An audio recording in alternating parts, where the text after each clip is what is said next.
Bien, siguiendo entonces, una vez definido cómo es una carga tensiométrica físicamente y cuáles son sus propiedades, su principio de funcionamiento, vamos a ver cómo instrumentarlo. En el fondo, el problema ahora se remite a medir una resistencia, y eso ya lo vimos antes, ni más ni menos que cuando medíamos temperatura con un RTD. Por lo tanto, a priori, podemos emplear métodos como las instrumentaciones de 2, 3 y 4 hilos que habíamos visto para temperatura. Es exactamente lo mismo. Cuando usábamos un RTD, lo que hacíamos era medir una resistencia y a través de una fórmula despejar y obtener una temperatura. Ahora vamos a medir una resistencia y vamos a despejar y vamos a obtener una fuerza. Por lo tanto, todos estos esquemas de 2, 3 y 4 hilos se pueden extrapolar fácilmente. Ahora bien, también podemos utilizar los métodos basados en puentes.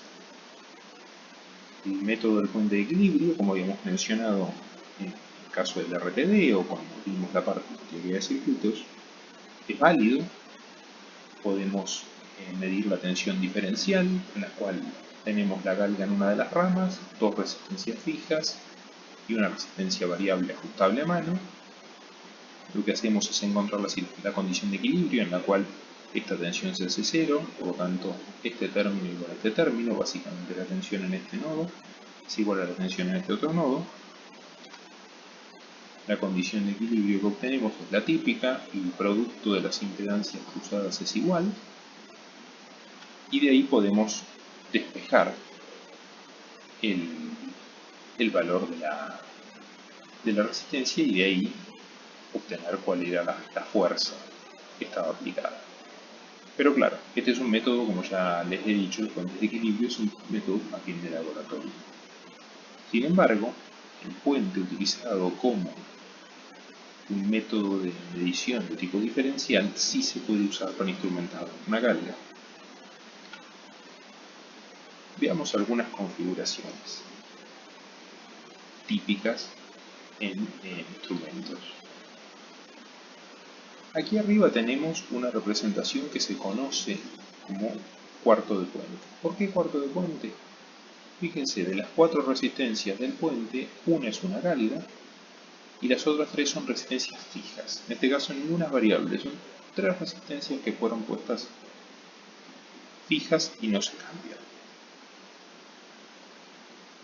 Si calculamos la diferencia de tensión entre las dos ramas, tenemos por un lado que en esta rama la tensión en este nodo va a ser R3 sobre toda la resistencia de la rama, que es R3 más RG más delta RG. ¿Por qué delta RG? Porque delta RG es la deformación. Cuando la fuerza aplicada es 0, delta RG es 0. Pero en este caso estamos suponiendo que estamos midiendo una fuerza. Mientras que la otra rama es simplemente R2 sobre R1 más R2. Aquí abajo tenemos la misma expresión, pero reemplazando delta RG por la ecuación del factor de Galga. ¿Sí? Delta R sobre R dividido epsilon. Despejando de ahí podemos obtener esta expresión de acá abajo. Ahora bien, fíjense que la información aquí está en el epsilon. El epsilon depende de la fuerza a través de la ecuación del módulo de Young. ¿Sí? Epsilon igual a fuerza sobre área por el módulo de elasticidad. Por lo tanto, es una ecuación de tipo no lineal, ya que tiene una relación inversamente proporcional con la deformación. Y en general, si bien no es que no se pueda trabajar con relaciones no lineales, siempre tratamos de que los instrumentos tengan relaciones lineales entre lo que miden y lo que representan. Por eso vamos a usar vamos a analizar, mejor dicho, este otro circuito que se conoce como medio puente. Fíjense que acá hay dos galgas y dos resistencias fijas. Pero las dos galgas no están puestas de cualquier manera. Fíjense que en una está identificada con un más epsilon y la otra con un menos epsilon. ¿Qué quiere decir esto? Recuerdan que vimos en 2 filminas atrás una pequeña animación donde había un sustrato metálico con 2 galgas y cuando lo sometíamos a compresión, una galga se acortaba y la otra se estiraba porque estaban las dos rotadas. Bueno, justamente representan eso. Este sería un caso donde tengo 2 galgas aplicadas a un mismo sustrato pero rotadas 90 grados. De manera que, cuando aplico una fuerza, una de las galgas se comprime mientras que la otra se estira. Por lo tanto el signo es distinto. La que se estira aumenta su resistencia mientras que la que se comprime la reduce. Planteando la ecuación de la tensión diferencial Biot, nos queda que la tensión en este punto medio tiene esta forma, la tensión en la otra rama es estática, y ahora sí, hacemos un poco de álgebra y adoptamos convenientemente algunas cosas, como por ejemplo que R2 es igual a R1, una condición de diseño que no tiene ningún problema en cumplirse. Llegamos a algo muy interesante. La tensión diferencial Biot ahora es menos epsilon por factor de galga por Bin sobre 2. Bin es un valor constante. El factor de galga también depende de la galga que instalé. Por lo tanto hay una relación lineal ahora entre la tensión medida y la deformación. Esto es muy bueno para instrumentar este tipo de sensores. Por último, vamos a ver esta otra configuración que se conoce como puente completo, en la cual ya no hay más resistencia fija, sino que son todas galgas. Y tienen una peculiaridad. 2 galgas se conectan con un signo, mientras que las otras 2 con signo contrario. Quiere decir que hay 2 galgas en un sentido y otras 2 que están rotadas 90 grados. Volviendo al ejemplo de la animación vista hace un par de filminas atrás, significa que de las 4 caras de ese sustrato metálico había 2 galgas verticales y 2 galgas horizontales, de manera que al aplicar una fuerza, 2 se estiran y 2 se comprimen. Si ahora planteamos la ecuación de la tensión diferencial y hacemos un poco de álgebra, llegamos a esta relación acá. Biot es menos epsilon por Gf por Bi. Básicamente tenemos el doble de ganancia que teníamos en el de medio puente y una relación lineal. Aclaración: en todos estos casos, para simplificar los números, he considerado una relación de deformación axial y longitudinal igual a 1, que se conoce como relación de Poisson, el nu igual a 1. No siempre va a ocurrir eso, es cierto que depende mucho de la forma de la galga. En caso de que no ocurrir, van a aparecer factores de ponderación, pero no va a cambiar en sí el concepto analizado en estos casos. Otra cosa interesante que tiene trabajar con un esquema de puente completo es que evitamos los problemas de variación del factor de galga con la temperatura. ¿Por qué? Porque ahora las 4 resistencias son iguales, las 4 galgas, perdón.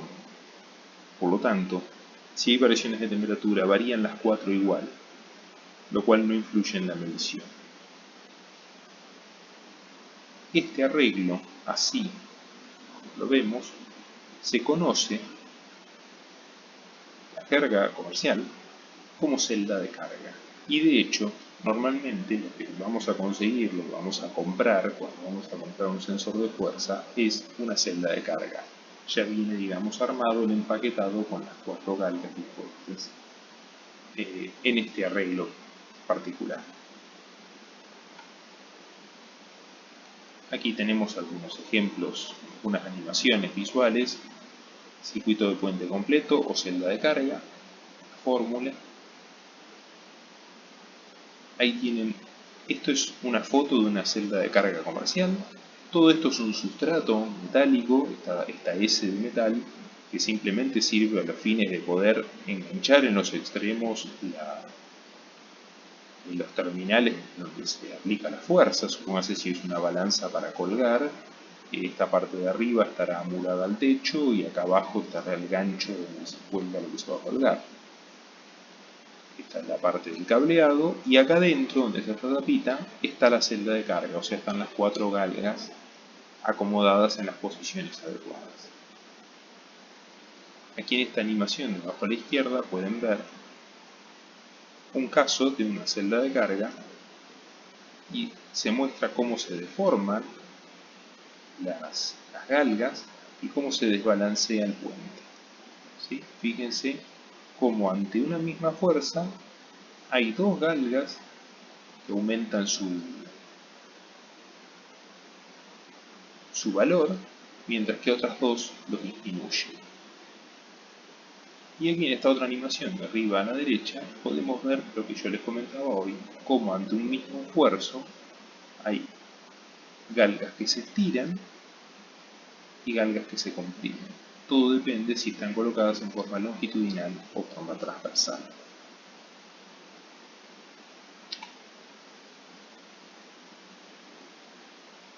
Las balanzas electrónicas utilizan también los esquemas tipo puente, pero aplican otro tipo de enfoques. A ver, los esquemas tipo puente que vimos en la Filmina 30 funcionan muy bien, pero implican que tienen que estar muy bien calibrados desde el inicio, o sea que en el reposo, cuando no tengo ninguna fuerza aplicada, ese puente esté en cero. Y eso podría tener desviaciones con el tiempo. Para independizar la medición respecto de la condición de equilibrio en reposo, existe una forma de cálculo un poco más compleja que se basa en la medición de un valor característico que se denomina B sub R. ¿Y qué es el B sub R? Básicamente es esta recta. Es la relación B out sobre B in en el puente sometido a esfuerzo menos la misma relación B out sobre B in en reposo. Vamos de nuevo. Tengo una balanza electrónica descargada, o sea, en reposo.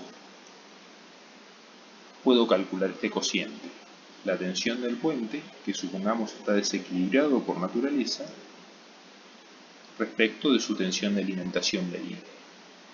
Y ahora le pongo una carga encima, y esta relación cambia porque el puente varía su estado, y ahora este número cambia. Bueno, a partir de esos 2 números, hago una resta y obtengo un valor B sub R. Con ese valor B sub R, en función de si estamos usando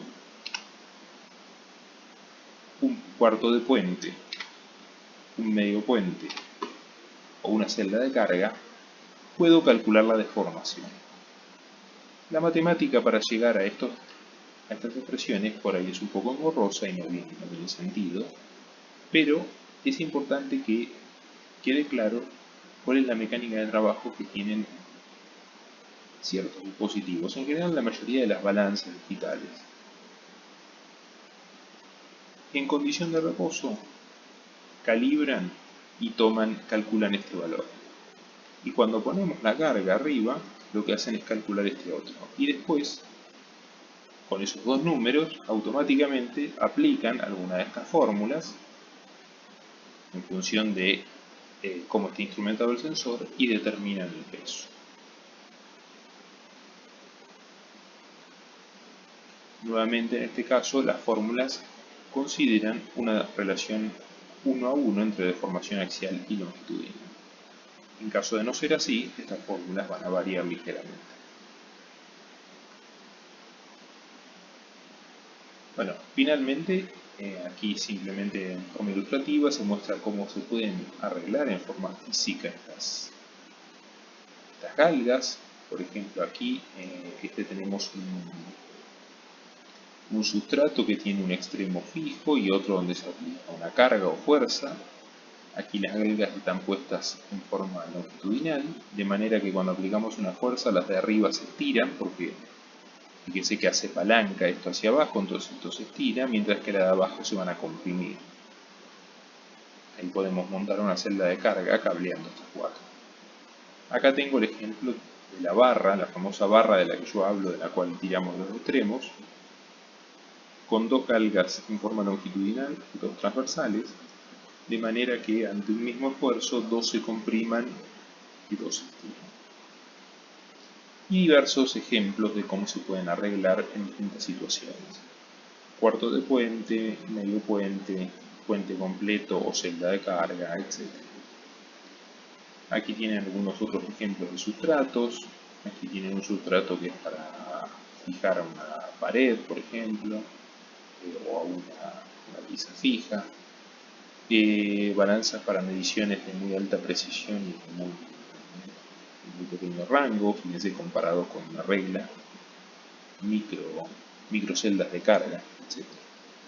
Básicamente en lo que es medición de fuerza, este es el sensor por excelencia, el sensor dominante, y es el único que vamos a trabajar en este curso. Es bueno resaltar una vez más, ahora que soy un poco insistente, en este caso medimos fuerza a través de una deformación y la deformación a través de una resistencia. Fíjense que hay dos conversiones implícitas.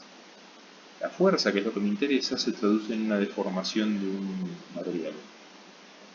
Y a través de la resistencia de ese material estimamos su deformación y por ende la fuerza. Bien. En el fondo, la medición de fuerza termina resumiéndose en una medición de resistencia, al igual que cuando medíamos temperatura con un RTD. Con esto terminamos esta parte dedicada a medición de fuerza.